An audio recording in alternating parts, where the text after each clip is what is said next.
dari kelompok kualitatif 2 mata kuliah metode riset sosial kelas A3. Pada kesempatan kali ini kami akan mempresentasikan laporan penelitian kami dengan judul Kesadaran Mahasiswa Universitas Brawijaya terhadap Teknologi Facilitated Gender-Based Violence berbasis AI. Slide selanjutnya. Berikut adalah anggota kelompok kami. Baik, langsung saja untuk pembahasan pertama yaitu terkait bab 1, latar belakang di mana pada 2021 Awas KBGO mencatat sebanyak 508 kasus NCII atau bahasa lain dari revenge porn, dan dalam Catahu Komnas Perempuan tahun 2023 tercatat sebanyak 1037 kasus TFGBV yang terjadi sepanjang 2022. Baru-baru ini juga ditemukan TFGBV dengan media baru seperti Google Form, pesan grup, adanya akun media sosial yang memposting atau memfasilitasi revenge porn, dan juga TFGBV yang menggunakan AI. Slide selanjutnya. Berikut adalah temuan kami terkait media baru yang digunakan dalam TFGBV, yaitu salah satunya adalah akun TikTok yang memposting video-video revenge porn, lalu juga ada Google Form yang juga digunakan sebagai media disebarnya konten-konten sebagai bentuk revenge porn. Dan ini adalah situs yang kami temukan yang merupakan situs video porno yang berisi konten video porno idola K-pop yang diedit dengan menggunakan AI. Slide selanjutnya.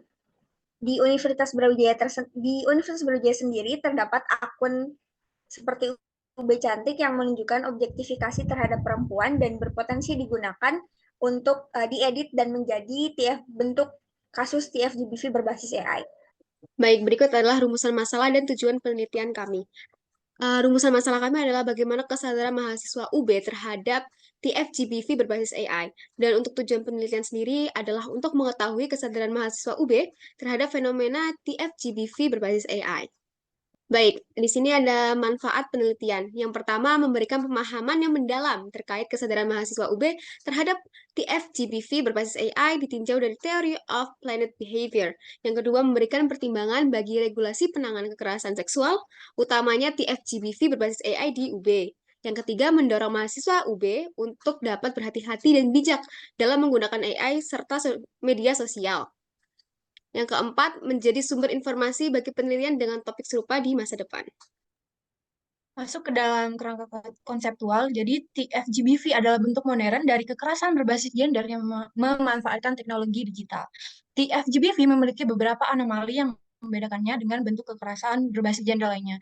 TFGBV dapat terjadi dimanapun, kapanpun, oleh siapapun, sehingga pelaku kekerasan dapat mengakses korbannya bahkan ketika mereka tidak berada dalam jarak kontak fisik yang dekat. Jadi anomali TFGBV juga berkaitan dengan karakteristik konten digital yang tidak dapat dihilangkan secara permanen maupun sempurna karena konten yang disebar sangat mungkin untuk muncul kembali ke permukaan. Baik, selanjutnya saya akan menjelaskan tentang kekerasan seksual di kampus. Kekerasan seksual dapat terjadi kapanpun dan dimanapun, tidak terkecuali di lingkungan pendidikan, khususnya kampus.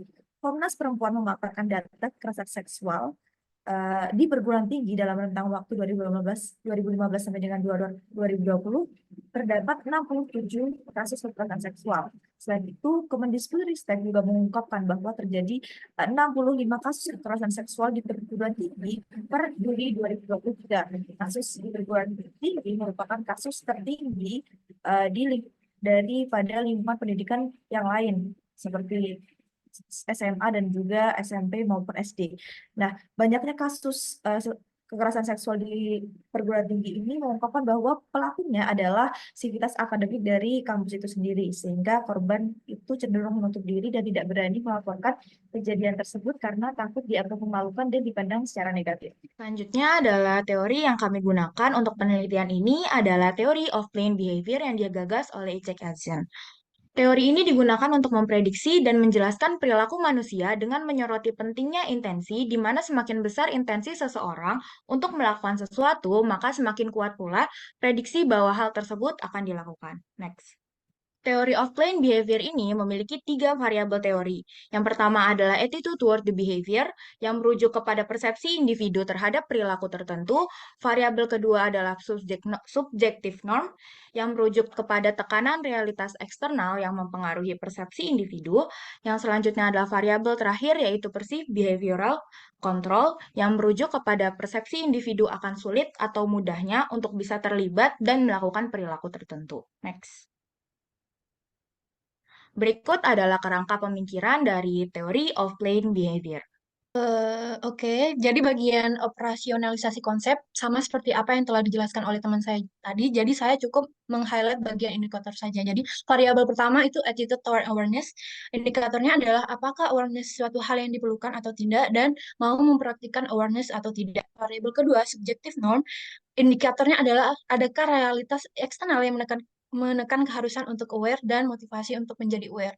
Variabel ketiga PBC, indikatornya adalah kepercayaan diri akan kompetensi dalam memahami bahaya AI dalam konteks FGBV dan juga adanya lingkungan eksternal yang dapat membantu praktik awareness. Jadi bagian argumentasi awal penelitian kami adalah seperti yang kita ketahui, AI belakangan ini menjadi alat yang populer di kalangan mahasiswa karena dinilai dapat membantu meringankan tugas yang diberikan. Jadi meskipun begitu, AI juga memiliki dampak buruk yang salah satunya adalah penggunaan deepfaker. Oleh karena itu, melalui penelitian kami, mengharapkan mahasiswa UB memiliki kesadaran akan bahaya dan juga solusi untuk terhindar dari dampak AI.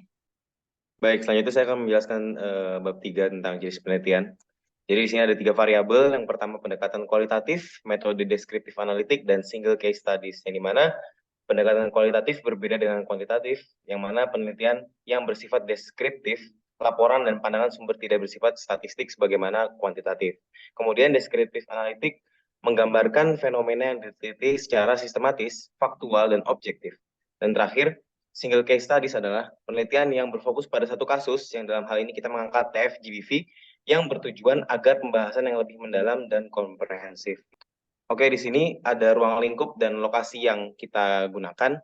Yang pertama adalah ruang lingkup kita mahasiswa aktif Universitas Brawijaya, kemudian lokasinya sama di Universitas Brawijaya dan sekitarnya, dan waktu pengambilan selama 2 minggu kurang lebih 23 November hingga 5 Desember 2023.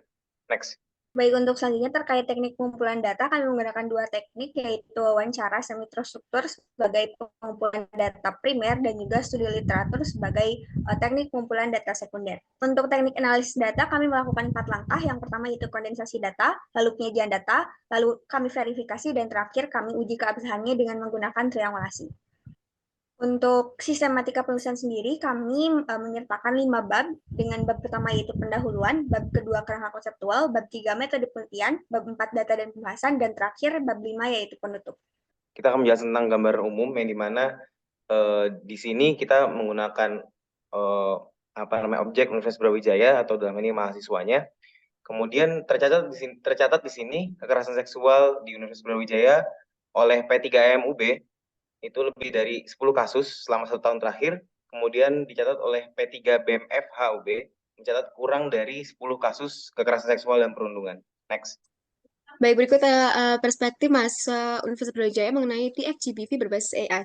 Jadi istilah KBGO itu lebih familiar di antara mahasiswa dibandingkan dengan istilah TF-GBV. Pemahaman mengenai bahaya AI sebagai media TF-GBV baru dimiliki oleh sebagian mahasiswa.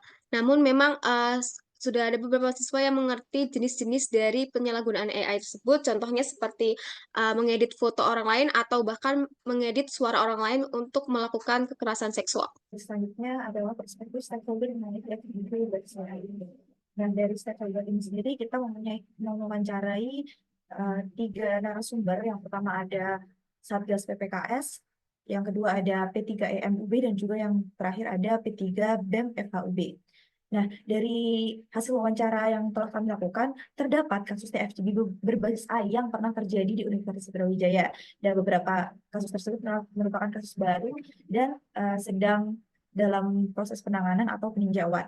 Nah, dari perspektif stakeholder sendiri, penanganan TF-GBV berbasis AI ini cukup sulit karena pelaku sulit tertracking, sulit ditemukan, sehingga membutuhkan penanganan yang sedikit berbeda dari kasus-kasus kekerasan seksual lain.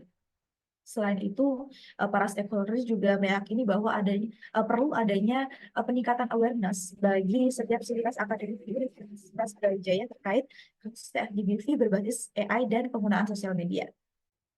Baik, selanjutnya adalah faktor realitas eksternal terhadap awareness mahasiswa Universitas Brawijaya terhadap TF-GBV berbasis AI. Faktor realitas pertama yang kami temukan dalam sesi wawancara adalah lingkungan akademik perkuliahan.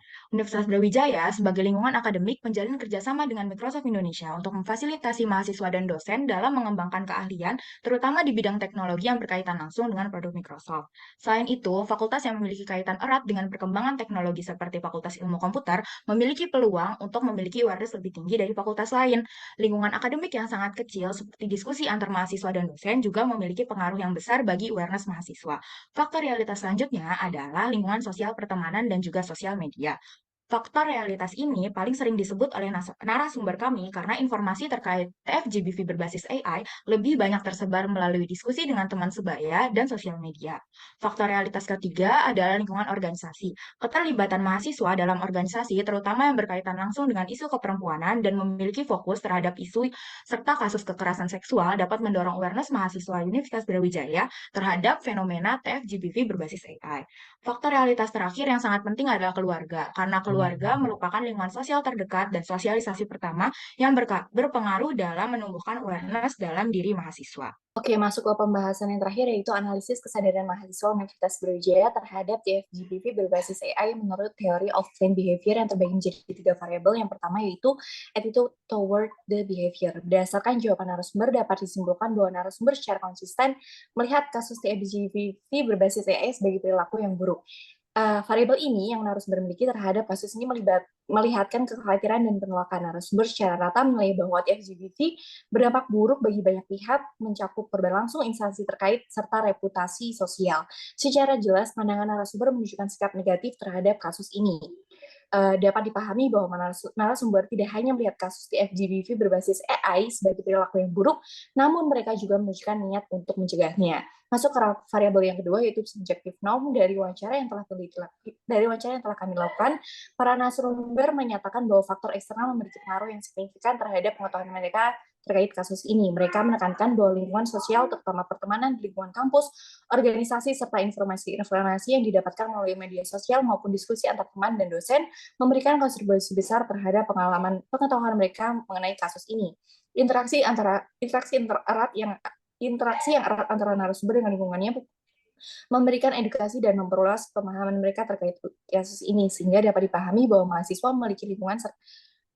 melihat lingkungan sekitar mereka, khususnya dari aspek sosial, akademik, sebagai faktor utama dalam membentuk kesadaran mereka terhadap kasus ini. Lingkungan yang mendukung, informatif, serta kualitas yang baik dianggap dapat memberikan kontribusi positif terhadap pengetahuan dan kesadaran mereka.